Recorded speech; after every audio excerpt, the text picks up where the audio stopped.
হাদি ভাইকে তো সবাই ভুলেই গেছি আমরা। দেখেন, নির্বাচন কিন্তু শেষ, এখন গ্যাজেট প্রকাশ হয়তো বাকি। বলবো হাসনাত আবদুল্লাহ ভাইকে এবং জামায়াতে ইসলামীর আমির ডাক্তার শফিকুর রহমান সাহেব, আপনি কিন্তু আপনার সকল প্রোগ্রামে বলেছেন যে আপনাদের প্রথম কাজটাই হবে হাদি হত্যার বিচার করা। তো আমি আপনাদেরকে বলতে চাই যে সেই সময়টা এখন এসে পড়েছে। আমি চাই আপনাদের পরবর্তী কার্যক্রমে হাদি ভাইয়ের এই বিষয়টি আপনারা কিভাবে আগাচ্ছেন সেটা আমাদেরকে অবগত করবেন। দেখেন, বাংলাদেশের মানুষ কিন্তু আপনাদেরকে খুব ভালোবাসে।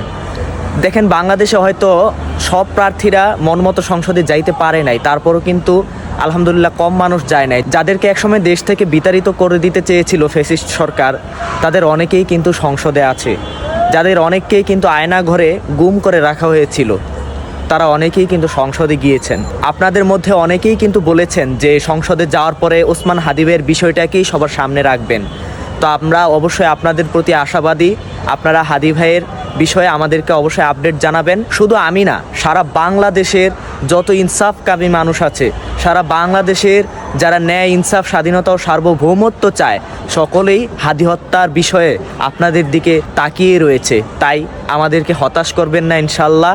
আমরা চাই হাদি ভাইয়ের বিষয়ে আপনাদের পরবর্তী কার্যক্রমটা কি সেটা আমাদেরকে অবগত করবেন ইনশাআল্লাহ।